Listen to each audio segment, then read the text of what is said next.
Hello everyone. ఈ మధ్య కాలంలో మనం చూస్తున్నాం చాలామంది ఎస్పెషల్లీ యంగ్ ఇండివిజువల్స్ కూడా హార్ట్ అటాక్ వచ్చి వాళ్ళ ప్రాణాలు కోల్పోతూ ఉన్నారు. ఈ వీడియోలో మనం ఏ ఛాతీ నొప్పి గుండెకి సంబంధించింది, ఏ ఛాతీ నొప్పి గుండెకి సంబంధించింది కాదు అనే విషయాన్ని తెలుసుకున్నాం. ఇది చాలా ఇంపార్టెంట్, అందరూ తప్పకుండా చివరి వరకు చూడండి. ఫస్ట్, మీకు గుండెకి సంబంధించిన ఛాతీ నొప్పి అయితే ఎక్కువగా అది గుండె మధ్య భాగంలో వస్తుంది. ఆ నొప్పి ఎవరో పట్టుకున్నట్టు, లేదా ఇది బరువుగా ఉన్నట్టు, లేకపోతే స్క్వీజ్ చేసినట్టు కానీ, లేదా మంట కానీ వస్తుంది. అంతేకాని గుచ్చుకున్నట్టు రాదు. నెక్స్ట్, ఈ నొప్పి ఎప్పుడు ఏదైనా పని చేసినప్పుడు కానీ, లేదంటే ఏదైనా నడుస్తున్నప్పుడు ఈ నొప్పి కంపల్సరీ పెరుగుతూ ఉంటుంది. మీకు ఏ ఛాతీ నొప్పి అయినా నడుస్తున్నప్పుడు పెరుగుతుందంటే అది గుండెదయ్యే ఛాన్సెస్ చాలా ఎక్కువ. ప్లస్ మీకు గుండెకి సంబంధించిన నొప్పి వచ్చినప్పుడు నొప్పితో పాటు అడిషనల్గా ఈ ఫీచర్స్ ఉంటాయి.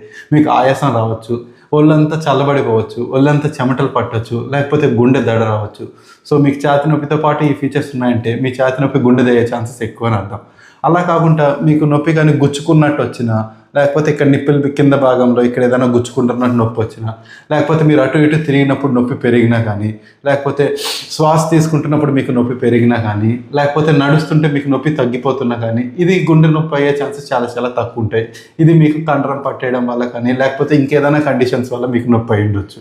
సపోజ్ మీరే ఏదైనా రిస్క్ ఫ్యాక్టర్స్ ఉన్న ఇండివిజువల్స్ అయితే, అంటే మీకు బీపీ ఉన్నా, కొలెస్ట్రాల్ ఉన్నా, లేకపోతే షుగర్ ఉన్నా కానీ, లేకపోతే స్మోకింగ్ అలవాటు ఉన్నా, మందు అలవాటు ఉన్నా, ఇలాంటి ఇండివిజువల్స్ అయితే ఏ నొప్పి వచ్చినా కానీ అది గుండెదా కాదని టెస్ట్ చేయించుకోవడం మంచిది. సింపుల్ ఈసీజీ అండ్ ఎకో చేయించుకోవడం వల్ల మీకు 95% మీకు గుండె నొప్పి కాదనేది ఈజీగా తెలిసిపోతూ ఉంటుంది.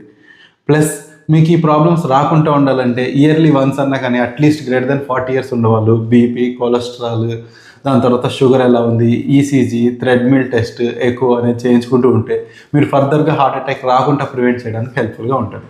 Thank you.